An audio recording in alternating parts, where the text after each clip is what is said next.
Сәлеметсіздер ме, құрметті оқырмандар. Бүгін біз 5-ші сынып бойынша 4-ші тоқсанның ТЖВ тапсырмасын өтетін боламыз. Сабағымызды бастамас бұрын видеома лайк басып, арнаға тіркеліп кетсеңіздер болады. Task 1. Listening. Тыңдалым. Listen to the conversation and complete the gaps with suitable phrases. You will listen to the conversation twice. Мына жерде сіздерге тыңдалым береді. Сол тыңдалымды 2 рет тыңдайсыздар. Тыңдап болғаннан кейін мына жердегі диалогтағы керекті сөздерді қоюларыңыз керек. Яғни мен мына жерде керекті сөздерді көрсетіп қойдым. Қойып сіздерге бірінші диалогты оқиық. Hello mom, we're having fun at the beach. That's good. Is Max in the sea? No, he isn't. He is reading his book. Бұл жерде reading, біріншісі reading болады, иә? Сәлем анашым, біз жағажайға көңіл көтереміз.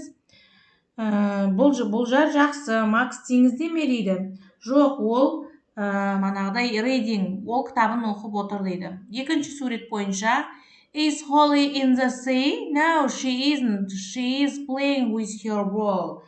Холли теңізде ме дейді? Жоқ, ол теңізде емес, ол өзінің добымен ойнап жүр. Playing болады екіде. Үшінші диалог бойынша Leo is in the sea. Oh, yes, Leo. Likes snorkeling. He isn't snorkeling. He is surfing. He is very good. Look, Leo is standing on his hands. Wow. Бұл жерде үшінші диалог бойынша Лео теңізде дейді. Лео теңізде манағыдай сторкингті ұнатады дейді, теңізде жүр дейді.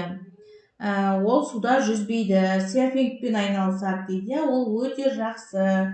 Қараңдаршы дейді. Лео тұрып тұр дейді. Wow деп таңғалып жатыр. Төртінші диалог бойынша Oh no, Leo is falling. Leo isn't surfing, no, he is swimming. Бесінші сурет, бесте бұл жерде swimming, жүзу болады, иә? Лео құлап жатыр дейді. Лео қазір ол серфингпен айналыспайды дейді. Ол жүзеді дейді. Swimming, жүзеді екен. Бұл listening, тыңдалым бойынша. Next, ары-қарай. Reading, оқылым бойынша. Read the text and write true or false next to the sentence. Мәтінді оқи отырып, мына жерде берілген тапсырмаларды true, false'ты орындаңыздар дейді. How are you? I'm having a nice holiday. I'm having a great time in Spain. It's great weather here. It's very hot and sunny. My family and I go to the beach every day. The beach is a lot of fun because you can do lots of water sports here. I'm going to water ski this afternoon. The food here is great. We're going to eat in a seafood restaurant tonight. I love seafood. I want to try octopus. We're going to visit swimming tomorrow morning. It's about his history Spain. Then later we're going to go shopping in the town. We want to buy some presents. I want to get you a presents from Spain. We're going to fly home next week. I want to show you all my photos. See you soon. Best wishes. Бұл жерде мәтінді оқи отырып, дұрыс емес екенін орындаңыздар деген, иә? Қалдарыңыз қалай? Бұл жерде хат жазып отыр. Досыңызбен жақсы демалыс өткізіп жатырсыз ба дейді. Мен Испанияда жақсы уақыт өткізіп жатырмын. Мұндағы ауа райы тамаша. Бұл жерде өте ыстық және күн ашық. Мен отбасыммен күнде жағажайға барамын. Жағажайда өте қызықты. Өйткені мұнда көптеген су спортымен айналысады дейді. Мен бүгін түстен кейін суда сырғанауға барамын. Мұндағы тағамдар да өте керемет. Бүгін кешке теңіз тағамдары мейрамханадан тамақтанамыз. Мен теңіз өнімдерін жақсы көремін. Біздер ертең таңертең мұражайға барамыз. Бұл Испанияның тарихы туралы. Содан кейін қаладан дүкен аралауға шығамыз дейді. Біздер сыйлық аламыз дейді. Испаниядан сыйлық алып келгім келеді. Келесі апта үйге ұшамыз дейді.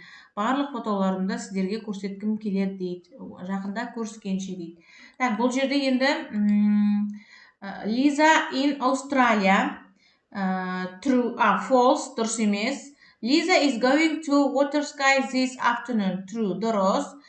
Lisa's family is going to eat seafood tonight. True. Дұрыс. Lisa doesn't like seafood. False. Дұрыс емес. Lisa is going to buy Ellie a present. True. Дұрыс. Next, writing. Жазылым бөлімі бойынша енді Rob is your pen friend. Бұл жерде Rob сіз манағыдай өзінің досына хат жазу, электрондық хат жазу керек. Сол туралы мына жерге өздеріңіз жазып көрсетулеріңіз керек. Мына жерде сарымен жазылғанды көрсетіп қойдым. Hello Rob, how are you? I am fine. Thanks for writing me. In your last letter you asked me what sport I do at school and after school. We play different sports games like football, volleyball, basketball and the table tennis. Sometimes we do athletics. After school, I attend basketball club because my favorite sports do you do at school? And what sport do you like? I think table tennis is also interesting. So I recommend to you try it. I need to go on. Hope you will write me soon. Келесі speaking. Айтылым бөлімі бойынша бұл жерде сіздер ауызша айтып шығуларыңыз керек жалпы. Майктың мерекесі туралы суреттерге қараңыздар дейді. Мына жердегі суреттерге қарайсыздар. Ол жердегі мерекеге туралы ақпараттар алуларыңыз үшін 3 сұрақ қойыңыз дейді. Төмендегі манағы қорапшаның ішіндегі сөздерді қолданып сұрақ қойыңыздар деген. Сіздер өздеріңіз сұрақ қойып, ауызша сұрақ қоюларыңыз керек. Мына жердегідей. Is Mike wearing a hat? Is Mike eating an ice cream? Is he eating a sandwich? Is he wearing sunglasses? Is Mike water skiing? Is he surfing? Is he looking at a bird or a fish? Так, осымен бүгінгі біздің ТЖБ тапсырмамыз аяқталды. Сабақ ұнаса, видеоға лайк басып, арнаға тіркеліп, комментарий қалдыруды ұмытпаңыздар. Сау болыңыздар.